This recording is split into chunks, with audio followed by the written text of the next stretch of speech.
Now on the Buried Alive interlude part 2 towards Kendrick Lamar, which was basically another troll track, was a play off of Buried Alive off of Take Care, where Drake had Kendrick Lamar featured, and Kendrick had a specific flow, but Drake mimicked that flow, and one specific lyric is starting to stick out. He said, "You've been hating hard for a very long time.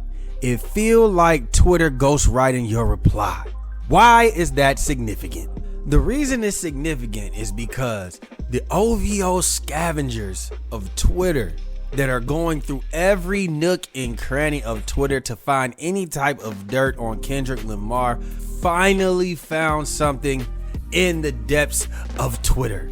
And apparently there are a few bars that they're saying is evident that were stolen from Twitter to be put on Not Like Us. Yes, the hottest track in the country, which will soon be announced to be #1 on Billboard. It's already #1 on Spotify and Apple Music and every music stream network that there is.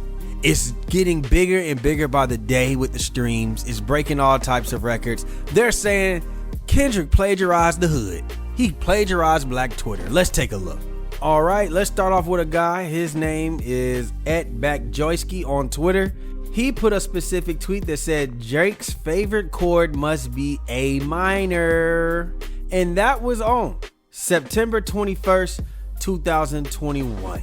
Location Earth at 7:37 p.m. We then have M Lady Footlocker, who said certified lover boy? More like certified pedophile. Wop, wop, wop, wop, wop. And then we have Cammy Ice, who says if she listens to Drake, she's a OV hoe. And Cammy Ice went further on to say, bruh, I need royalties off Not Like Us. I'm not playing at Kendrick Lamar. Good the hell luck getting royalties off of that. So with this being said, people are now asking, do we count that? Do we take points away from Kendrick Lamar? How do you see it? But wait a minute.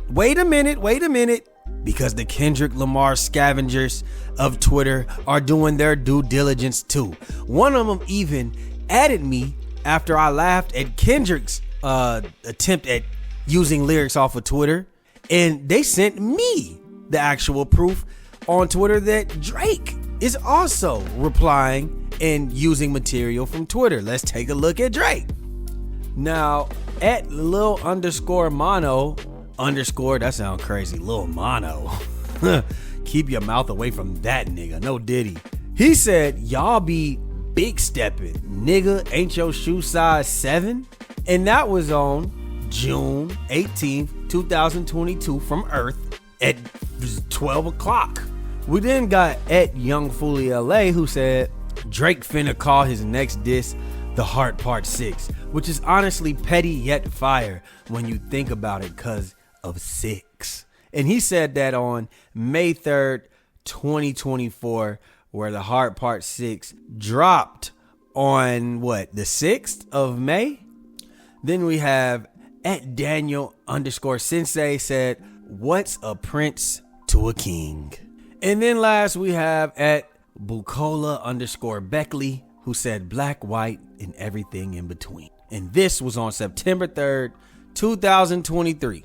Now, at the end of the day, the fans are going to do whatever they have to do to find dirt, to switch the narratives. And to be honest with y'all are sucking the fun out of the beef. Pause. No Diddy. But I have a question. How do y'all score this? Do y'all go back like Ryan Garcia and take away the win from them? Do you give the folks their money back? What's going on? Y'all let me know. Let's talk about this right now. All right, man. What's happening, YouTube? It's your boy, Big Just LaFlare. Welcome to the LaFlare Lounge with it. And before I get started, man, I want to say I appreciate everybody. I got a lot of new subscribers off of the last video. If y'all ain't checked it out, right now we almost about 60K. I ain't never had a video at 60K, so I just want to say thank y'all for those who are supporting. Make sure y'all hit that like button. Hit the like button. That's what get me in the algorithm. And if you like what you see, hit subscribe at the end. Now, let's go ahead and talk about this situation, which I find to be a very interesting situation. Let me first start off by saying, man, I'm tired. I'm sleepy. This beef is restless. It's never a moment off. Every time I think that the beef is done and I can get some good sleep, I can go to work, I can get off, I can come home and take a nap, you guys find something else for me to have to talk about and deliver to y'all. And I'm not complaining, it's just that I'm tired. Jesus. But nevertheless, let me say this, man. The fans are sucking the fun out of this beef because everybody's just taking everything too seriously. I'm just being honest. Everybody's taking everything too seriously. Since when is it a problem to have resources? Since when? Y'all get on Twitter and crack all the jokes. Do y'all not think Kendrick Lamar and Drake are not watching Twitter? Do you think that they're not looking at the tweets?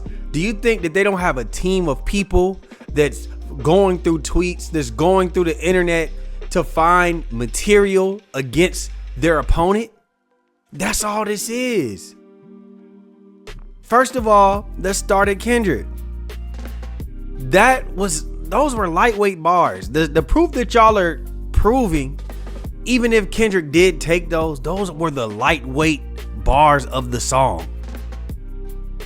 Y'all didn't see anything that went against his Atlanta verse, where he broke down how the people were in chains and slaves, and he flipped the slave line from Drake and said Drake was a colonizer. No. That was the most important verse on there. That 2 minute and 15 mark to 2:45, where he just started spazzing out. There wasn't no stolen material from there.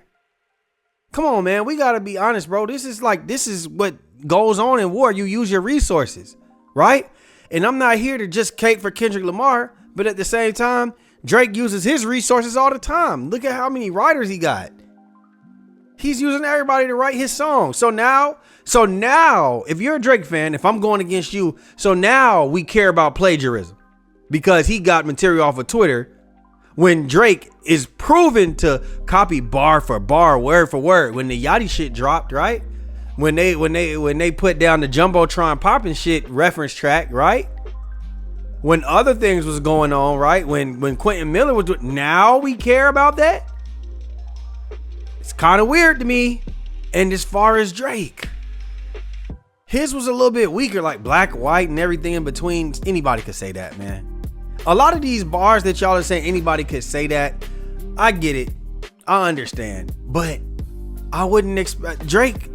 I'm gonna be honest with you, Drake hasn't had nothing on Kendrick Lamar. So why else would he not get on Twitter and do that? First of all, Drake is on Twitter if he's saying, hey, yo, Kendrick, you're on Twitter. They looking at the same shit. You think they marketing team, the strategies. People think that it's just Drake and Kendrick in a room creating hits and then putting it out there. These dudes have marketing teams. They have people in their ear every 25 seconds. Do you know how many times they probably touched up these records? Do you not understand that Kendrick probably had 10 records in the cut that he probably recorded over the last year? So that's why I'm saying, yo, Drake is playing catch up. Yo, Drake, that's why I don't think you should keep going against Kendrick, because Kendrick is well prepared. You just ran into the middle of the beef with no mask on, with your eyes blindfolded. I don't think these are good decisions in the fans. Y'all are just making this beef restless. It's not fun anymore. It honestly ain't even that fun reporting it. It's not. I ain't gonna say I come from the old school because I'm still relatively young. I'm 33 going on 34, but I come from the middle school, right? So it's like I got a little bit of principles from the old school, and then I got some principles from now. Like, put it like this. I know what life was like to have minutes on your phone. I know what life was like to actually go outside and touch grass and play basketball and drink out of a water hose, things of that nature. What do I mean by saying that? Is that I miss beef when it was actual, let's go to the radio station, let's premiere tracks, let's freestyle and diss niggas over freestyles, right? And then you go to school or you come outside and you talk to your homies and you go, man, nah, I think goddamn T.I. beat Flip, or oh man, nah, bruh, I think 50 Cent won that beef, or hey, I think Nas beat Jay. That was the discussion. You go to the barbershop, that was the discussion. It wasn't, let's dig up everything to make this make sense, or I'm gonna put it like this. At the end of the day, if you're a Drake fan, the material that you found on Kendrick Lamar, you're gonna believe he stole it. You are trying to find a reason to say that Drake won. If you are a Kendrick Lamar fan, you're gonna make an excuse for Kendrick, and you're gonna find reasons to say Drake lost. So at the end of the day, nobody is gonna come to a mutual agreement about this beef. Now, it looks like Kendrick is still ahead, but at the end of the day, the stands are the problem, not the fans. The stands are the problem. We're gonna see if they can be reasonable, and they're not. There's some people that just can't be reasonable. So I'm gonna just end it like that, man. Just stop taking the fun out the beef. Let's enjoy it. Let's joke. The internet is a part of beef, rap beef in 2024 at this point. And this is why all this is going on. These boys understand the assignment, and they gonna go scavenger hunt and look for material. That's just what it is. They don't really know each other like that. So they're gonna go, and both of them is probably lying and exaggerating narratives that are coming from the internet. So y'all let me know what y'all think down below, man. Do y'all agree with my take? Do y'all think that the fans should just relax and just let this be a fun, entertaining battle? Or do we think that there should be a fact check, basically a community note from Twitter on every single angle that comes out to change narratives? Y'all let me know what y'all think down below. Like, share, subscribe, comment, hit that notification bell. I appreciate everybody that has been watching my videos. And we out, baby.